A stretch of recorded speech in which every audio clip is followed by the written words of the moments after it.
వాగ్దానం. ఈ ఉదయకాల సమయంలో ఈ దినం దేవుని వాగ్దానం అని చక్కటి ఆత్మీయ కార్యక్రమానికి ప్రేమతో ఆహ్వానిస్తూ, బాగున్నారా? పొద్దున్న లేచారా? చక్కటి ప్రార్థనలు బలంగా జరుగుతున్నాయి. దేవుడు నడిపిస్తున్నాడు, ఎన్నో కార్యాలు చేస్తున్నాడు. ఇంకెన్ని రోజులండి? మా అంటే 20 రోజులు ఉంది కదా. అక్టోబర్ 16 ముగింపు సభ. శక్తి కలిగిన దేవుడు, బలం కలిగిన దేవుడు, అద్భుతాలు చేసే దేవుడు, ఆశ్చర్యకరుడు, నిత్యుడగు తండ్రి. మన కుటుంబానికి రక్షణ కావాలి, విడుదల కావాలి, ప్రార్థన. ఆత్మీయత కావాలంటే ప్రార్థన, అభిషేకం, దేవునితో గడపడం, దేవుని సన్నిధిని మనం అనుభవించాలి. ఈరోజు ఏ కష్టకాలంలో, ఏ దుఃఖ సమయాలు, ఏ వేదనల గుండా, ఏ పోరాటాల గుండా, ఏ నిందల గుండా, ఏ అవమానాల గుండా వెళ్తుంది, ధైర్యంగా ఉండండి. దేవుడు ఉన్నాడు. ఒక్క మాట చెప్తాను, చదువుకుందాం. మరి దినవృత్తాంతంలో 2వ గ్రంథం 18వ అధ్యాయం నేను చదువుతున్నాను.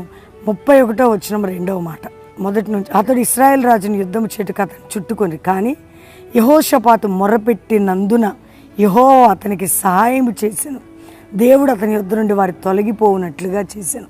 దేవుడు అతనికి సహాయం చేశాడట, శత్రువు తొలగిపోవునట్లుగా. అంటే పక్కన రాజు కొరకు ఈయన ప్రార్థన చేస్తే తొలగిపోయాడట, శత్రువు తొలగిపోవునట్లుగా జరిగిందట. ఎందుకంటే ప్రార్థన ప్రార్థన ప్రార్థన.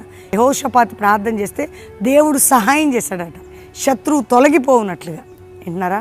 ప్రార్థన శత్రువుని తొలగించే సహాయం చేస్తుంది. కాబట్టి దేవుడు నీతో వాగ్దానం చేస్తున్నాడు. ఈరోజు నమ్ము, విశ్వాసంతో ప్రభు మాట్లాడుతున్నాడు. దేవుని సన్నిధి నీకు తోడుగా ఉండబోతుంది. చూడు, ఇక్కడ జరిగే ప్రతి ప్రార్థన నీ దగ్గర నుండి శత్రువు తొలగేటట్లుగా చేస్తుంది. నీ ప్రార్థన, నీ దేవుడు మన ప్రార్థనల ద్వారా, వింటున్నారా? ప్రార్థన వలన శత్రువు తొలగిపోయేటట్టుగా చేస్తున్నాడట. అటు ధైర్యంగా ఉండండి. ఇప్పుడు మీ కొరకు మేము ప్రార్థన చేస్తున్నాం. నీ శత్రువులు తొలగిపోవు.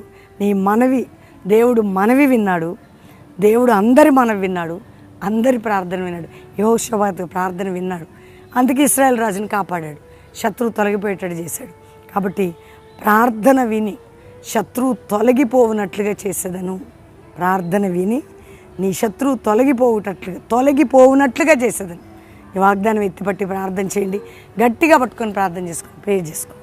తండ్రి, ఉదయకాలం ఎంతమంది బిడ్డలు ఈ వాగ్దానం విన్నారో, రక్షణ లేని వారికి రక్షణ, రోగులకు స్వస్థత, అప్పులు, ఆర్థిక సమస్యలు, ఇరుకులు, ఇబ్బందులు, కోర్టు కేసులు, మానసిక ఒత్తిళ్లు, గర్భఫలం లేవి, విడిపోయిన కుటుంబాలు, ఏ దేశంలో ఉండి వారు ఏ సమస్య, ఎగ్జామ్స్, పిల్లలు, స్టడీస్, ఉద్యోగాలు, వ్యాపారాలు, రక్షణ కార్యాలు, అయ్యా అన్నిటి కొరకు ప్రార్థిస్తారు. మా ప్రార్థన విని వారి జీవితంలో శత్రువుని తొలగజేయను. ఆయన అద్భుతాలు చేయి ప్రభు, ఆశ్చర్య కార్యాలు చేయి, గొప్ప కార్యాలు చేయి, దీవించు ప్రతి ఒక్కరిని.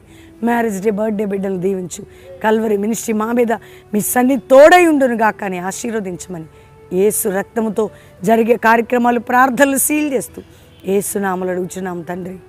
Amen, amen, amen. ఈ వాగ్దానం అందరూ లైక్ చేయండి, షేర్ చేయండి, మంచి కామెంట్స్ పెట్టండి, దేవుని మహిమపరచండి. ఎంతమంది వింటున్నారు, గొప్ప బలం మీరు పొందుతారు. దేవుడు మీ అందరినీ కూడా 50 రోజులు జరిగే ప్రేయర్కి రండి. ఒక్కరోజు 2 రోజులైనా పాలు పొంది అక్టోబర్ 16 ముగింపు సభకి కుటుంబాలుగా రండి. God bless you. ప్రైజ్.